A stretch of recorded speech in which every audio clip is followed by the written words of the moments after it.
All right. This podcast is a production of Unfiltered Studios. Start it over. I was talking over the top of it. Sorry. This podcast is a production of Unfiltered Studios. If you would like to know more about joining Unfiltered Studios, please visit our website at unfpod.com for more information. Welcome back, class. In today's episode, we're talking about Happy Gilmore 2 and what fans can expect from the sequel. We're also going to discuss the Russo Brothers' work outside the MCU. We're going to dive into Avatar Studios' new projects, and then we're going to touch on Daredevil Born Again. All this and more in a balancing nostalgia and the future, golf, Marvel, and the world of Avatar: The Last Airbender episode of the Fandalorians. Teachers by day, nerds by night.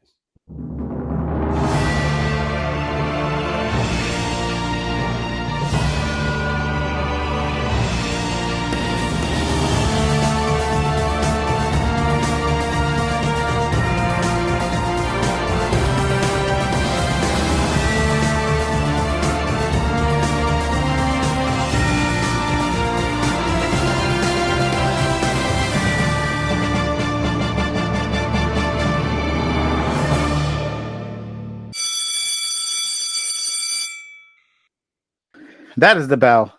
Class is in session. Welcome to the Fandalorians podcast. Teachers by day, nerds by night.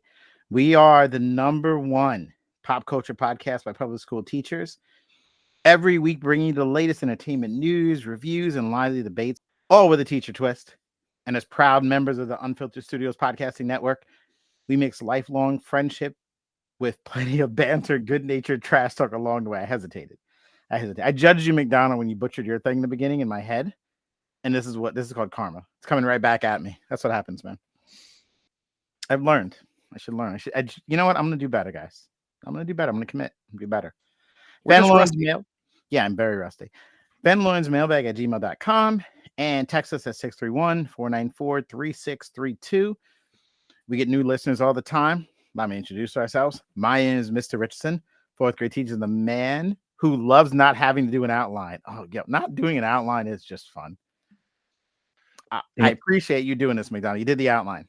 Well, I just happened to be showing a movie in class, so I was like, I have a little bit of time. I can punch this together.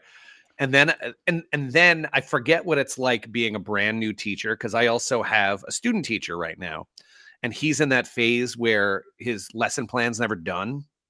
And that's how I kind of felt about this, because I was like, I can punch that up. I can fix that. No. And I absolutely overdid it. No, it's great. You did great. I love it. And I love just looking at it going, oh, wait, I just have to think about what I'm going to say. What movie did you watch? Yeah, that was coming up too. Oh, well, it's in law enforcement. So it's a myriad of cop or law movies. Cop Rock. We just watched Cop Lethal Rock. Weapon. Wow, you are ready? You are dating yourself with a Cop Rock reference. That is a great reference. No, actually, Beverly Hills Cop. Police Academy. You know what we did watch? What? Because we did a whole unit on propaganda. So we started it with watching Die Hard. Oh, okay. And it turns out there's one scene that you have to skip. That you forgot. Yeah, no, I know the first period I forgot. The second period I caught it. You learned from mistakes. Was it the Yippee-Ki-Yay scene? No, it's the locker. Well, there is, it's a holiday party, and there's some extracurrurricular activities going on in one of the offices. Yes, yeah, gotcha. Too. And then because America, violence is fine, but nipples are a no. Nope. No. Speaking of that, a New York City public school teacher, and the man who had to teach old school this week, Mr. McDonald. What do you mean old school? The entire internet went out in our building. Like for how long? Just today? For 2 whole days. It's interesting you say that. My kids came home and said the same thing happened at their high school. They had no internet today. Yeah, no, this was the end of last week. But I love to see the panic in anyone who's teaching less than 10 years eyes. Mm-hmm. Because look, I can still do chalk and talk. I'll throw notes on the board, and I can, I can get the information over. These new teachers were like, what do I do? What do I tell the kids? You're like, you'll figure it out. That happened to us once too. It's called grabbing chart paper and 2 pieces of tape and gather close. I'm writing stuff on the board. Grab some markers, kids. Perfect. And my other co-teacher, something about a book, Mr. J. It's been a while. What are you up to? Did I ever talk about James? No, Yeah. because I would remember that because that's my name. That's your name. So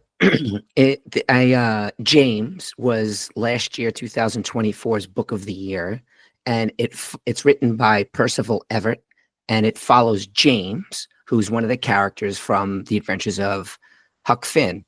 And it was interesting because it's told and it's written in the style of Huckleberry Finn, of Mark Twain, but it's told from James's perspective, who is a runaway slave that is friends with Huckleberry as they go around on their little adventure of that story. And in the book, there's a lot of parts where in the original Huckleberry Finn, there's parts where they're together and they're not together. So I was expecting this to talk about the parts when they were not together, Right. but it does kind of touch on some of the parts from when they are together. And I was curious to know how they would go about talking about those parts of the story, because there's parts where he's telling about things that happened in his life. Certain things happen differently than they did in The Adventures of Huckleberry Finn. So I thought it was weird. But it was a good story. Wasn't bad. Change some things because it's So there's a whole scene, is a defining moment in the story, The Adventures of Huckleberry Finn, when they meet these two characters, the king. I want to call him Duke, but I don't think it's Duke. Yeah, Duke and the King. And they're together in the original story for a very long time. In James, they're together seemingly overnight. And some events that happened when they were together didn't happen in James. And then there was a story that he was telling in the very beginning of Huckleberry Finn. James is telling Huckleberry a story about him having money and investing it and losing all his money. And he didn't talk about that at all in this story. So okay. It's an interesting book. I'm going to add this. What we always seem to add at the end of this quick segment. Can you do a 10-episode Netflix series about this? No, it'd be a movie. Yeah. Well, I mean, it's interesting because the original Huck Finn is very much condensed chapters, and it really has nothing to do with any other previous chapter. I remember I had an English teacher in high school, and she talked about it, and it blew my mind at the time. She was like, in Huck Finn, you can change the orders of the chapters, and the book still makes sense. You could just randomly place them. Yeah.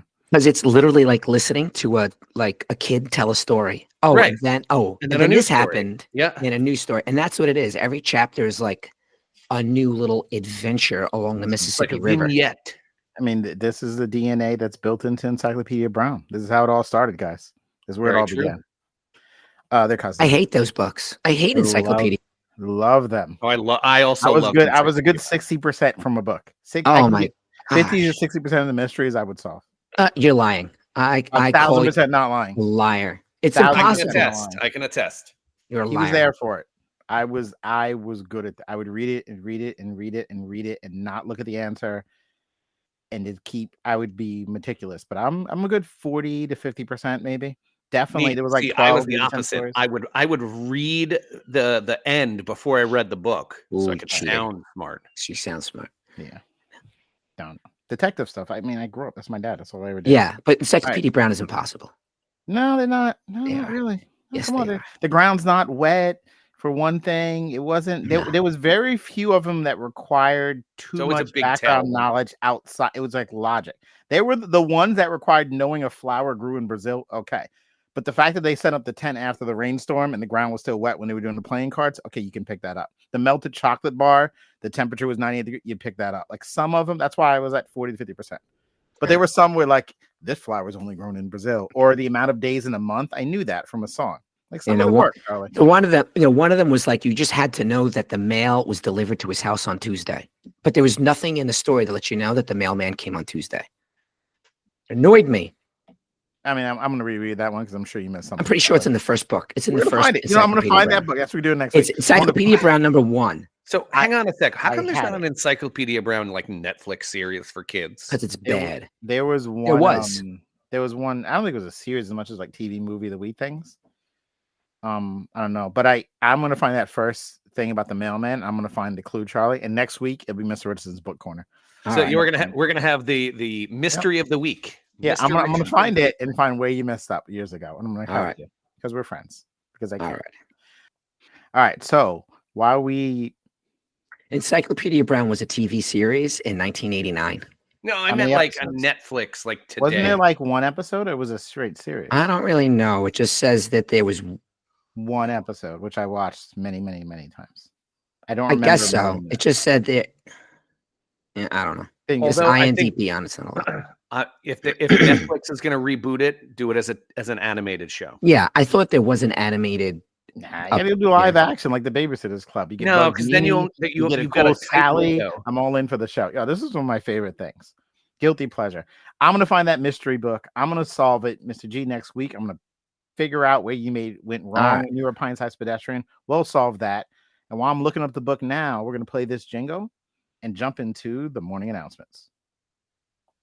Fandalorian fans, won't you lend me an ear? I hope this podcast sound is crystal clear. Now listen up, people, I got something to say. These are the morning announcements for today. Arnold, Jacko, Tiger,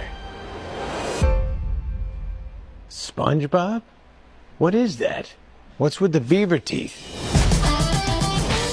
I haven't swung a club in years. I'm a little intimidated. All these guys hit it big now. I don't know where to start. Come on, brother. Grip it and rip it. I guess I need to update my happy place to something a little more age appropriate.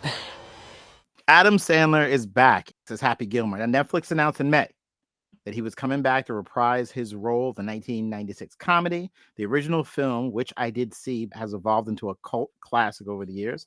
Tells the story of a down-and-out hockey player who uses his prior experience to pick up golf. Ben Stiller, Julia Bowen, Bad Bunny. I mentioned Adam Sandler, Christopher McDonald as Happy's arch rival, Shooter McGowan. Appears in a new movie on Netflix. Real life golfers: Rory McIlroy, Scotty Scheffler. Sure. Bryson. Good luck with this one.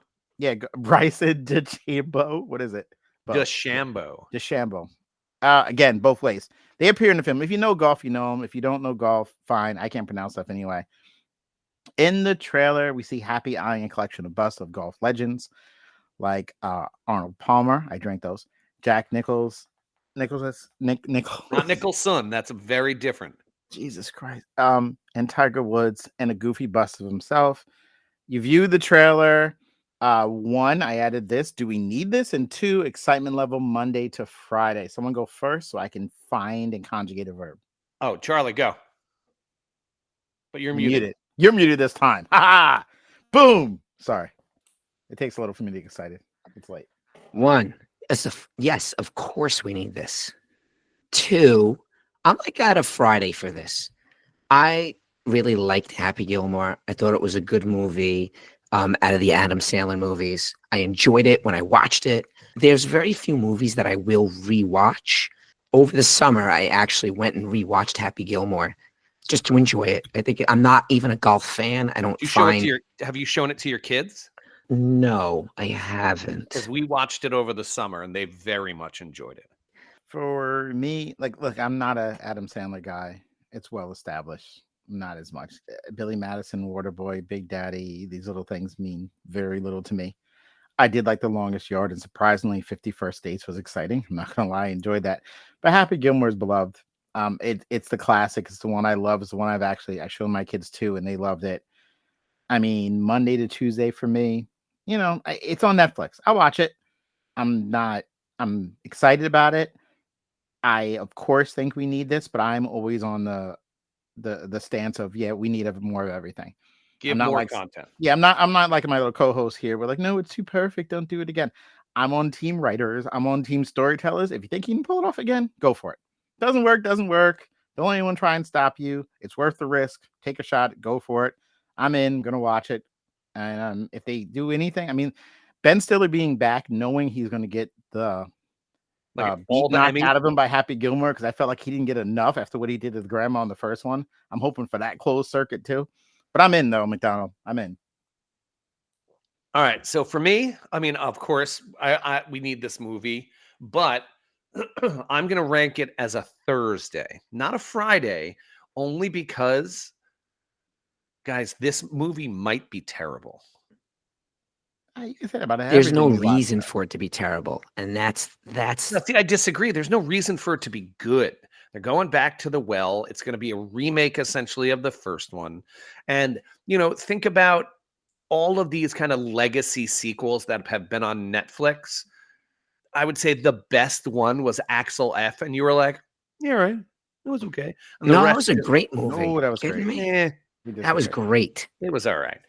I have the feeling it's going to disappoint. But guess what? I mean, I already pay for Netflix, so this costs no additional money for me.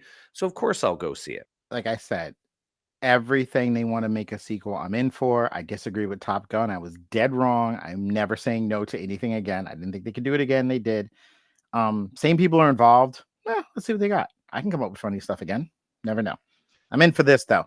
As much as Happy Gilmore taps into nostalgia, Avatar Studios is also attempting some nostalgia of their own. We love the Avatar. Big fans over here.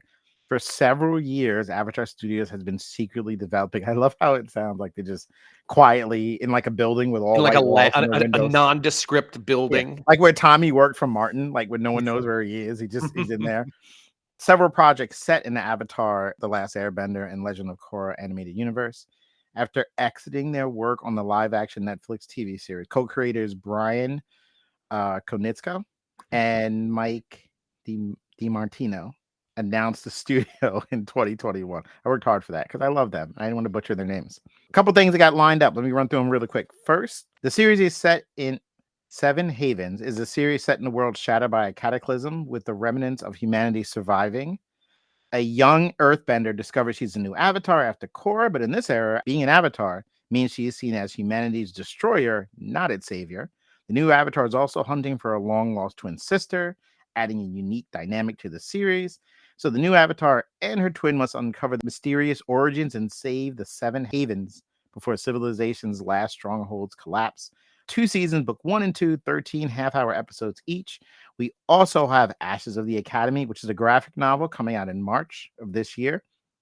It'll explore the stories of... that would be Kai, Zuko, and Ma. Oh, Kai, I love her. Zuko and Ma, now attending the Royal Fire Academy for Girls. And the first animated movie, Aang the Avatar The Last Airbender, set to release on January 30th, 2026, long time from now. It'll explore the stories of young adults, Aang, Katara, Toph, Zuko, Sokka, all of us.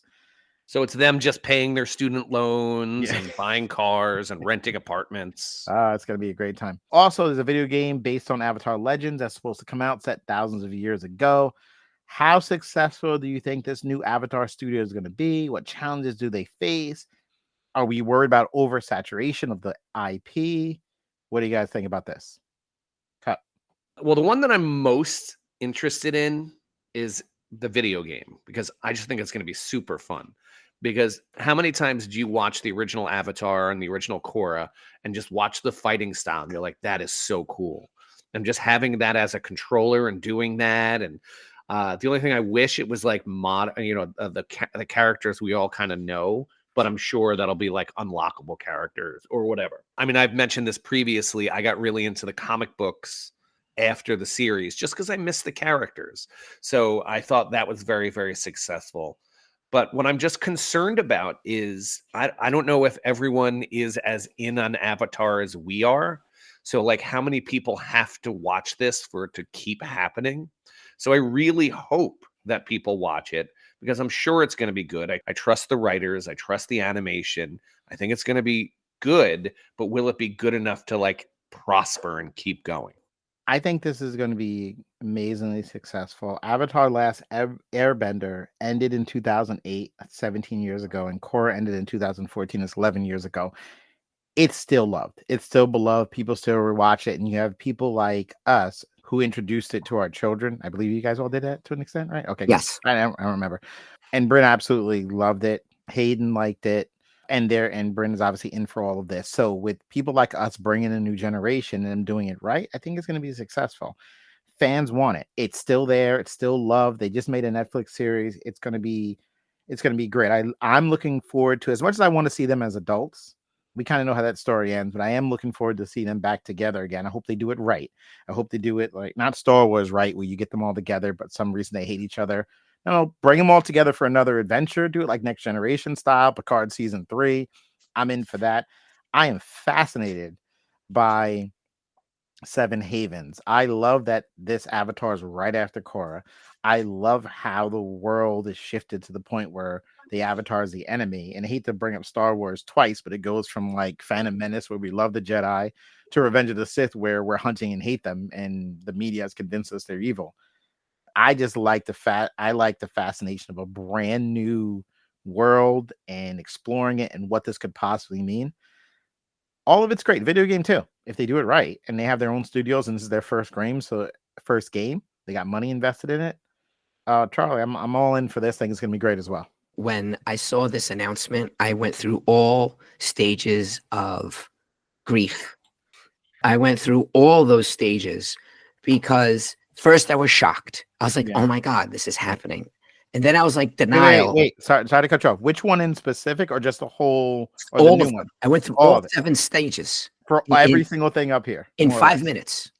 Okay. I went through all of them within the 5 minutes of thinking about it and processing it. So I was in like shock, like, oh my God, this is going to happen. I was amazed. Then it was denial. I was like, oh, this is not going to be good. It's not going to work out. And then I was angered because I'm like, oh, what if they mess up?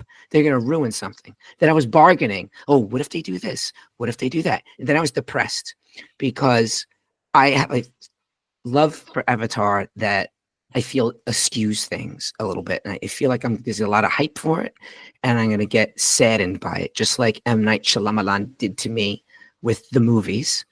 And then there was acceptance. This is happening. And then the hope. And this is what my biggest fear was when I was thinking about it, was that we've talked a lot about where would Avatar go in a world that didn't need the Avatar? Because like, if you think about modern times, like, okay, do we need the Avatar? But I love the premise that there's a cataclysmic thing that happens, and society it basically has become one of us. Do you think Korra caused it? It could have been. I don't know how Korra ended. I wasn't a big fan of Korra. I mean, she opened the spirit realm so you could travel back and forth between the regular world and the spirit That world. sounds like a cataclysmic event if something comes through that shouldn't. And so, I mean, that could certainly turn people against the Avatar. And what's happening is that it's like a Walking Dead, because they're hunted by both humans and spirits. So obviously it's not a world that's safe. And I feel like post-apocalyptic, I'm thinking of all that technology that they had is not necessarily going to be there anymore. So the bending ability of the everyday bender is going to make a little bit more sense in a world where you don't have technology replacing the bending. You're still going to need the firebenders to make fire. Reset. Yeah, exactly. So I kind of like that, because I was worried about where Avatar future would be with technology alongside of it. And so I'm excited for this. And as far as the animated movie, it's going to be three movies. It says it's going to end with the last one of Aang dying, because we don't really know the story of how he died. We just know a little bit of what happened. So I think it's going to be the lead up. We know all 3 movies are going to be the Aang Gang. It sounds like it in the release. I remember them originally saying that they were going to kind of hop around, but that was early, Yeah. because I want a little bit more of the first Avatar. Like, what I want to know is the first Avatar dies and everyone's like, oh, I guess we have no more Avatar. And then all of a sudden someone's like, oh no, there's another one. You want Avatar 2. Yeah. So The that's what I second want. Avatar. Yeah. Yeah. I want to see how like the regular world would react to a bender for the first time, the denial that he wouldn't exist. And, let's say when he does eventually die, nobody knows it passes on at that point. The lore hasn't been established. And so all of a sudden they're like, oh, there's another one. Cool. That's a comic book. That to me, that's a comic book story. But I'm all excited. I want this to happen. I can't wait for it. I'm in. Listen, we got more time to come back to Avatar, more things and then come up with that.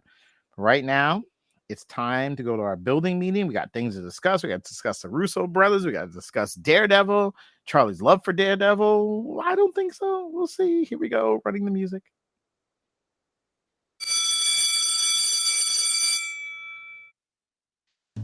Come on down to the building meeting. Come on down today.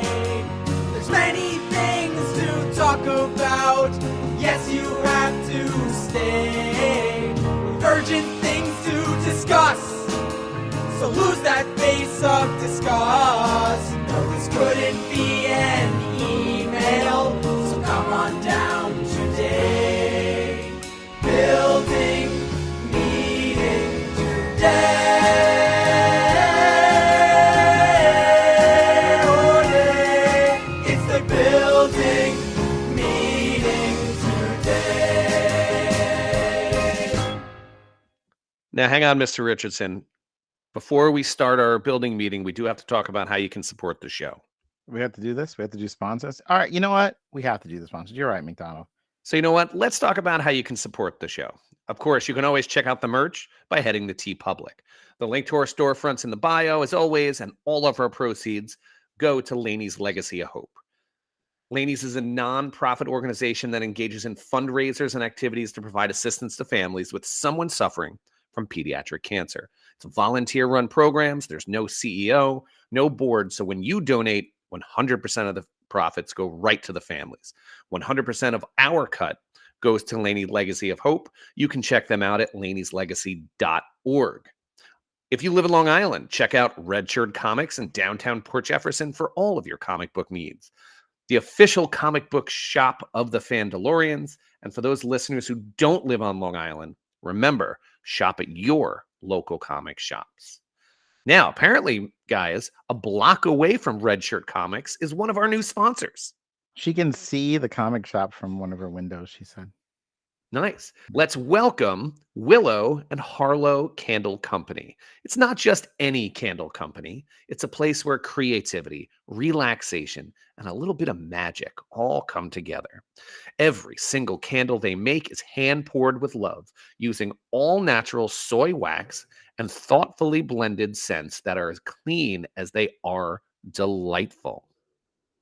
So if you find yourself in the Port Jefferson area, to make sure to stop by their studio where you can dive into the art of candle making firsthand. Want to craft your own custom scented masterpiece? Maybe you can make a Fandalorian scented candle. Okay, now. All right. You can do that. So from self-guided sessions to private experiences and creative workshops, there's always something fun and unique to discover. Plus, you can add your own personal touch with custom labels. So whether you're a candle connoisseur or just looking for a relaxing and creative day, Willow and Harlow is the perfect spot to light up your world, literally. And if you mention the Fandalorians, you will get 10% off your very first purchase. You can check them out at willowharlow.com. Yeah, I might head over there. 10%.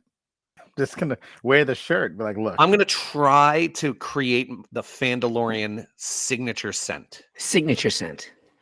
Thank you for sponsoring us. Scentolorian. I don't know. I'm still working on it. All right. No, that's good. A workshop, No, yeah. I think you did it. I think you've done it right there. I have no transition from scents to the Russos. Something that doesn't smell so good right now. Something that smells a little rotten. Listen, the Russo Brothers post Marvel career. Since leaving Marvel, the Russo Brothers have not been able to get back on their feet, so to speak. First, there was the movie Cherry, 2021, a war drama about post-traumatic stress starring Tom Holland of Spider-Man fame. Kind of a bust, but it had a bit of a run there on Apple. Then came The Gray Man in 2022. It was a thriller that managed to waste the talents of Ryan Gosling and Ana de Armas, right? Chris Evans was in that as well. And now comes The Electric State, with which we'll see. We'll see what the public says. The critics have already passed judgment, though. The new sci-fi movie reportedly had a budget of $320 million. Critics have panned the film. 17% score on the Rotten Tomatoes vehicle. Actually, I just checked today. It's now 15%. Thanks for the update, though. I like that. Real time, guys. Real time. Reportedly, Netflix's most expensive movie ever. One critic has called it a monumental disaster.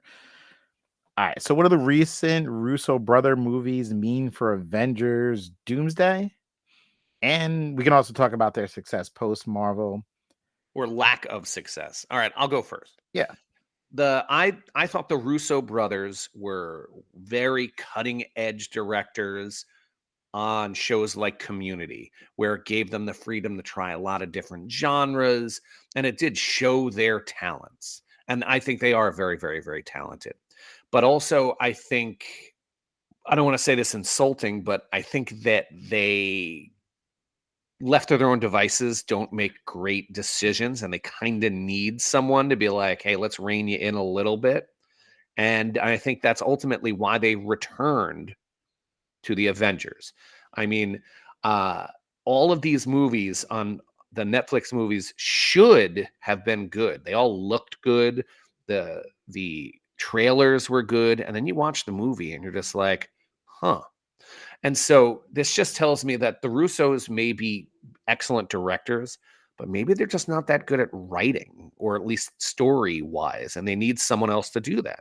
And hopefully that's what Marvel will do. Like, it reminds me, guys, you remember in the 90s with Image Comics, and you had all those major artists, Yeah. and they were like, I'm going to write my own books. And most of the books that artists wrote were not good because they're not trained writers. And so this might be where the Russos are kind of in. And so I hope they get it back on track on Doomsday.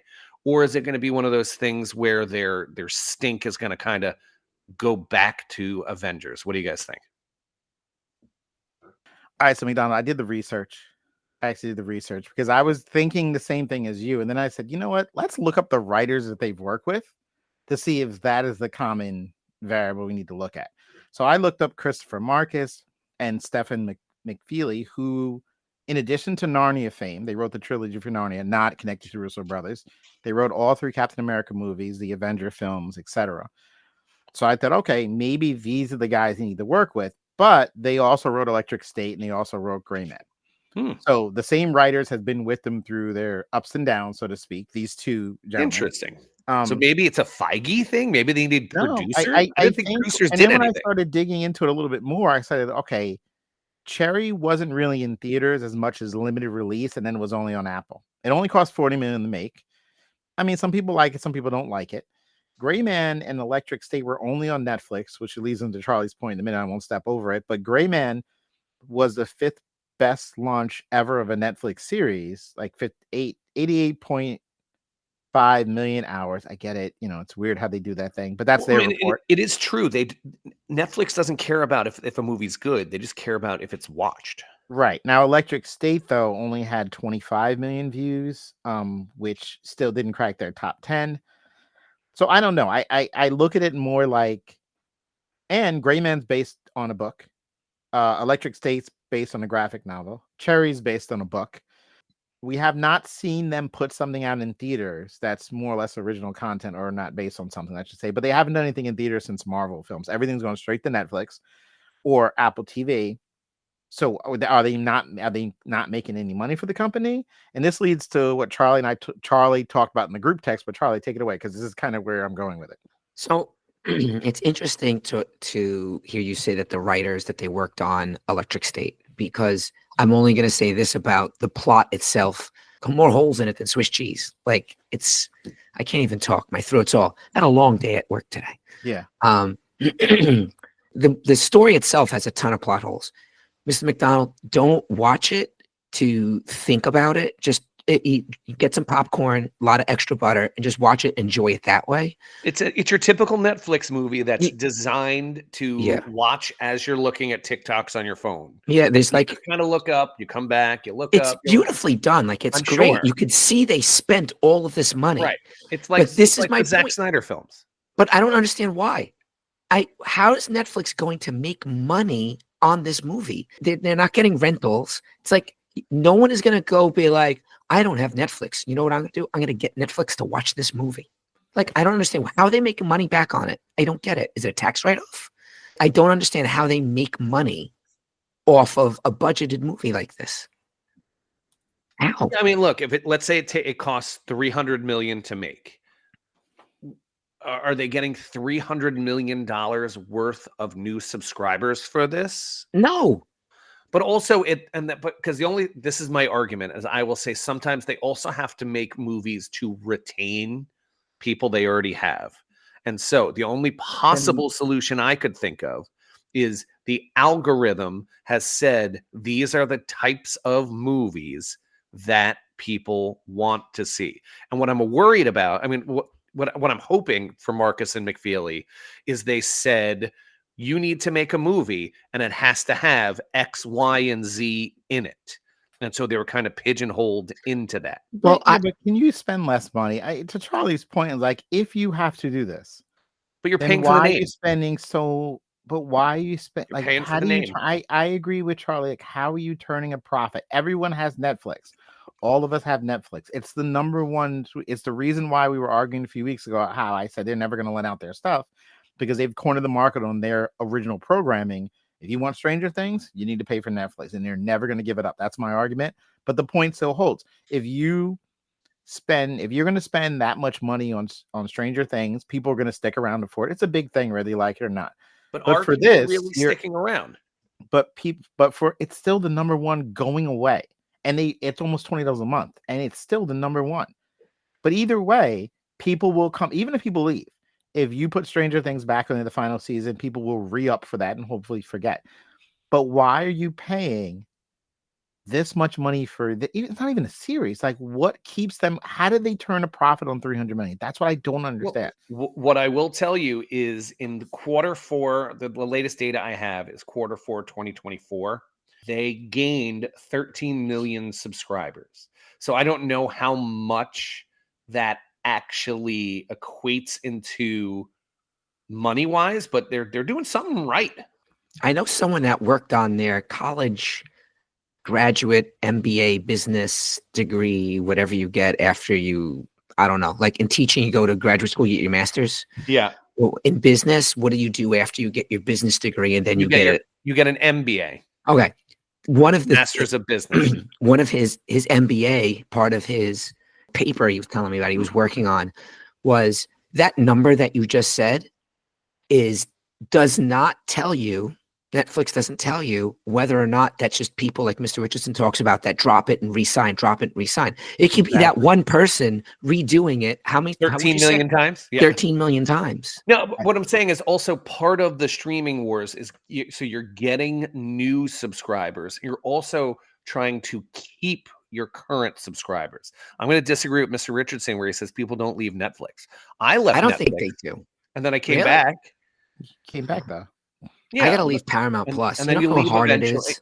People do it. I mean, look, I remember, even now I pay for it, but I'll go like 3 months without looking at Netflix. But you're still paying for it, and that's the point. I know. Most people, I know some people leave. People are I know going to make hard decisions. Majority of people don't. And even if you're worried about people leaving, this isn't the thing that you should pay $300 million. Who on their way out it goes, wait a minute, they're making I gotta watch this with Chris Pratt and the girl from Stranger Things. I have to stay for this. You know what? I'm gonna because it sounds great on paper. Yeah, but then you keep it for 2 days and then you drop it the next day. That's why I don't understand the idea behind a brand new IP at this point and hoping that it keeps people to pay that much money. All right, but hold on. The question is, how does this movie get made? Well, you know the Russos are a name, and that is something that people like to see. And you know who they like to work with. They work with their guys. They work with Chris Pratt, and then they found one of the hottest names. I remember when this movie was released, like they announced it, I was super excited. I thought it was going to be really, really good. It's a clever idea, and it's based on a story already. It's not like an original piece. It was a graphic novel. Right, and so they're paying for what if it works. That's and actually then, yeah. And then sure, I'm sure the Russos were like, all right, it's going to cost 150 million, and all of a sudden they're like, a couple of weeks in, they're like, it's going to be 200 million. It's going to be 250. And when does Netflix say stop? At that point, you can't. And it's the in for the penny, in for a pound thing. Yeah, it's like it's a sunk cost, and so I think it kind of got out of hand. And the fact that this movie's not good is surprising. What makes it terrible is that Fallout was so much better, and it But it wasn't a movie. was a series. Oh, It was okay, but it was still great though. have the same exact feel. Yeah, but They have a and lot it of probably appeal was to it. they did it significantly cheaper as well. Oh, it cost half the price. But the point is, it's like it was terrible, and the plot holes are so big you can drive pickup trucks through it. Do we think eventually that the streaming boom is gonna bust? It has to. It's Yeah, just it's the law of everything. Yeah, and it's just that's how businesses work. And I just think right now we're also in that Netflix boom mode, I should say, where they're like, we got to, we can make whatever we want, and they're using their data from the algorithm to kind of put as many shots out there for what people already like. And you know what? They have money to burn, whatever. They're never going away anywhere. And they're the number one. They stay number one. Suits was on a whole bunch of streaming platforms. No one cared that show was on. And then NBC wisely said, got it on Netflix over a summer. And now they have a spin-off show that's doing well in the ratings a year later for NBC. Because Netflix put it on there, it popped up and people watched it and they loved the show. Me being one, never heard of it. It was on USA. I see the commercials after wrestling, never watched it once. And it was actually a fantastic show. Right. Netflix will stay on top. That's how it's going to be. But hold on one second. So let's just tie this into the second part of the question, though. Does this mean anything for Avengers Doomsday? Absolutely nothing. Their track record with Marvel speaks for itself. That's what I'm saying. They have the story. Yep. Okay. All right. Good. Excellent. Speaking of Marvel and nostalgia, nice. Daredevil is attempting to find new viewers on Disney Plus, but Charlie has a question about the new series.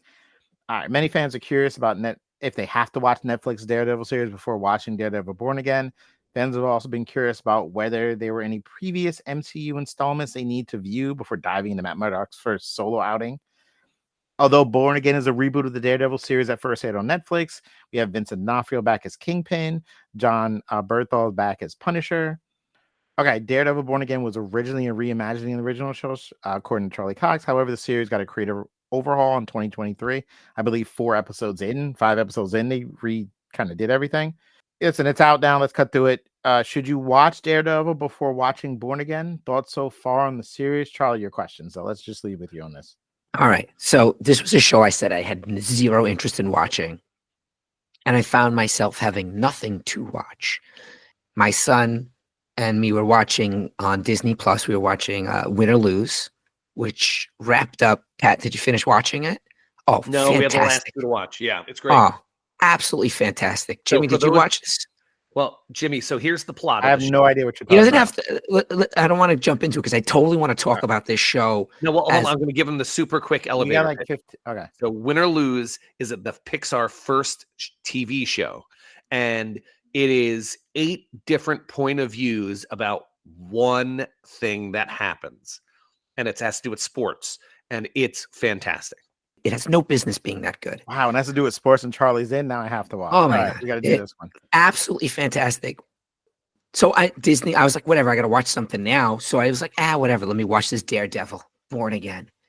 So I start watching it and it opens up with an action sequence. And I'm watching. Obviously something happens that caused the catalyst for this action sequence previous to what we've watched. So the first thing that pops in my head is like, oh, is this something? And I texted you guys, is this something that happened in like season 4 of the other show? And you told me no. So I was like, oh, all right. So I'm watching this. And I was thinking about that the whole time I was watching. Do I need to know anything other than, okay, this is Daredevil? And obviously, no, you said I didn't know, but as someone that didn't watch the season 4, I would have no clue of knowing. There's no on-ramp to it. Yeah, I said actually you need to know something. And I suggested it, and you said it was an original series. I actually said that part of it because it didn't make any sense. They didn't explain the basic way they tried to do it was someone's trying to kill him. We find out his name is Bullseye. He assassinates him. His friend's dead. They give you the scene in the bar to make you, I'm thinking as a new viewer, because I try to figure it out. They have a bunch, maybe 10, 15 minutes of them all hanging out together. So you know they're friends. You know they get along. They're making jokes. He's flirting with the girl, the whole thing. Clearly these 3 people are friendly and one of them are dead. They try to give you the entire I got all of that, Quick, but that's my all they could question do. was, that's all they give me, is All they can was do. this beef between the hit, did Bullseye, because there was a hit on the guy that died, is that a carryover from season 4 of the other movie, of the other show? And you guys said, I think they're gonna go more into it, my guess, but we all know Bullseye is a hired right? mercenary anyway, and I think that's kind of the assumption that they were going for, and maybe the mystery is going to be who hired him. I don't know. But it wasn't. I don't think it was necessary for you to know who Bullseye was any more than there was a hit on that guy and he died. And I think that gives you the starting ramp that you need, because it wasn't necessary. If you want to find out about Bullseye and then, but it's just no, I didn't need to know that Bullseye. Right. Whatever. I was just super confused if the beef was left over from the other series. I don't think it was. It more as than that's your assassin guy. He gets killed and Daredevil doesn't hurt him. It's just it's a light version of it. I don't know. Now, my second issue was, that fight scene looked like WB. I was not thrilled with the first episode. Like, that was one of those things that you could tell it was two shows kind of Frankenstein together. And so it was like unfortunately, I think it was very rushed. But yeah, I know what they were trying to do, but it didn't work because it was just not as effective. Like, what are they trying to do? It's like CGI. It just looked terrible. And I was just like, was not expecting it to look so terrible. Yes, we get spoiled. We expect it to look good. It did not. It was like WB. If this was on the WB, I would have accepted it. Did you watch any of the Daredevil Netflix series? No, none of it. Because I'll tell you that the fight scenes in the original Netflix series are unbelievable. So then that was that was terrible then. Well, because if you look at what happened was they wanted to make it a Law and Order type procedural where he wasn't in costume as much. He was doing like case of the week. And then 4 episodes in, Feige looked at it and said, no, this can't work. This is trash. They're going to trash. Nobody cares about Matt Murdock. They care about Daredevil. No, I love Matt Murdock in the series. This is like the Batman argument who's the alter ego? Is it Batman or Bruce Wayne? He was Matt Murdock, Daredevil, the whole, I don't know. The Netflix series is different. I'm just saying that they went to this under a different microscope, a different lens. And as I was happy, and we talked about it on here, that they course corrected and said, instead of dumping more money into this, they fired the writers, they fired the director, they brought in the guy who worked on Daredevil before and the Punisher. So much so that the Punisher himself, apparently the guy who plays the Punisher refused to come back with the original crew who had started the series, because what they wrote for the Punisher to do was he considered trash. He's like, the fans won't accept it. What are you doing? So they brought in his guy, his team. They've updated the fight sequences so they're a little bit better. Everyone's criticized the CGI of him swinging on the roof. And then they had the footage of the first 4 or 5 episodes, they said, merged with what they started reshooting.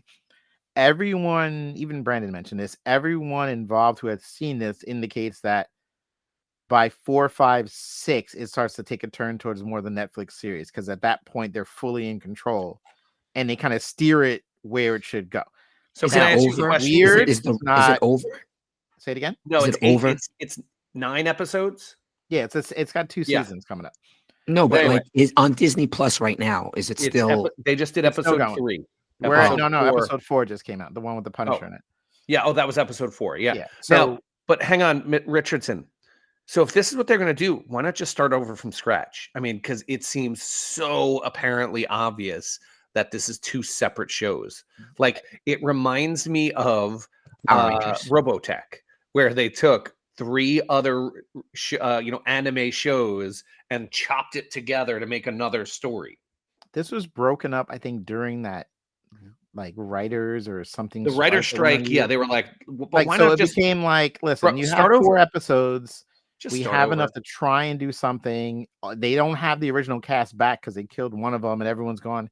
Listen, maybe it's not the ideal situation, but it's better than just throwing bad money on top of it saying hope for the best. They course correct and they never course correct. You know how these things are. They very rarely they go in there and like, nah, this isn't going to work. And maybe it was some of the other shows had not being successful and the fans. Well, they did it with Captain America, the new one as well. I mean, yeah, I hope that I'm looking forward to them now that the real team. Again, I love the Punisher, right? And I like the stuff he did in the other thing. I want the fights to get better. That one hallway scene is like the GOAT for that show. Yeah, And I'd like to see that again. But I appreciate the fact that they course but if they're correct midway. I'm all for them fixing it. But why not just start fresh? Just get rid of all of that. Because money. You already put millions into Why? it. They've already. Okay, let's not do a Netflix. If you know it's bad, but you think and Yeah, listen, you know it's don't bad. Flush it and start over. They have the White Tiger. They want to go with that storyline with the White Tiger and everything, and they have enough footage. And they bring the people involved, the writers, the new writers, brought and said, "Listen, here's what we got. Can you take some of this, make it work, and then you guys control 5 through 9?" And they said, "Yeah, we can do it. We can save you guys money if we can get this on the back end." You don't know how these things are behind the scenes. Yeah, but I just think if episodes 5 through 9 are amazing, then I'm going to be really upset because episodes 1 through 4 were kind of uneven. Yeah, I don't know. I'd be happy if they turn it around. I'm good with the fact that hey, it was going bad. We fixed it midway. That's cool. Yeah, all right. But look, ultimately, do you need to watch Daredevil before watching Born Again? I don't think that's the answer. You don't have to. It certainly helps. Looked on. Oh, the biggest issue is just, you kill Foggy in the first 5 minutes of the show. New people just don't have the connection. No, when they tried to use the bar and make everything work. But of course, Foggy's going to be alive. He's going to be back. Nobody stays dead. There was a comic storyline where he had to fake his own death to go in witness protection. Yeah. Maybe they're doing that because I think what happened was they didn't want all these people back, the original writers, and because Foggy and what's her name? Karen were like the best part of the show. It was like the three. Those three were I loved all those characters. They're outstanding actors and actresses. Not having them back. Maybe they made a mistake. They're in too far. I think they can all come back. I think they can come back on the back end. Maybe they paid them. Who never knows? But I'm in for it. I want to see how it goes. I know. You don't have to watch it. I think I've never seen Marvel cheap out before, and it just seems kind of obvious. But anyway. All right. Here's my last thing I want to say before. I cannot watch any more scenes. Kingpin, and he talks like this, and very gravelly, and I don't want to listen to it at all. So as soon as that scene came up, I was like, all right, I'm out. And that's when I stopped watching it. I cannot watch this guy. So are you giving up, Charlie? Oh, I gave up. I didn't even touch it. It's not a Charlie show, though. Like, I knew going in, this wasn't a Charlie. It's way too dark. No, it has nothing to do with dark. Whatever. It's Batman-ish. It's like Batman. But I like the Penguin. I like the Penguin. That's a different kind of. That's not the same kind of show, though. I don't know. This guy in the costumes that's not making jokes and it's not fun. Nothing for me. You're right. I'm more of a comedy guy. Right. You're more of a drama guy. Banter. Yeah, right. Yeah. You know. Right. So that's why I knew it wasn't going to be your thing. I just think the on ramp. It's tough. It's tough. Yep. Hey, Charlie, you can bounce now. We'll wrap it up. No, I got to hang up the phone. We're all going to watch. Wait, hold on. Time out. Did you just say hang up the phone? Yeah, because I literally got to push the button to hang it up. I got to leave the call. All right, so Mr. G has to hang up the phone soon, so we need to wrap this up. For Mr. McDonald, for Mr. G, and I am Mr. Richardson. Thank you all for listening to our podcast, and we will talk to you next time. Hey, we didn't tell them where they could follow us. Yeah. All right, so you can follow us on Instagram at Fandalorians.podcast, on Twitter at FandaloriansPod, TikTok at The Fandalorians Podcast, email us at thefandaloriansmailbag@gmail.com. Hey, why are you talking over him like that? I don't know. I was over. That's all right. Yeah, it was fine. It was fine. Right. I don't get to talk over people enough. I don't get loved enough. All right. I'll talk to you guys later.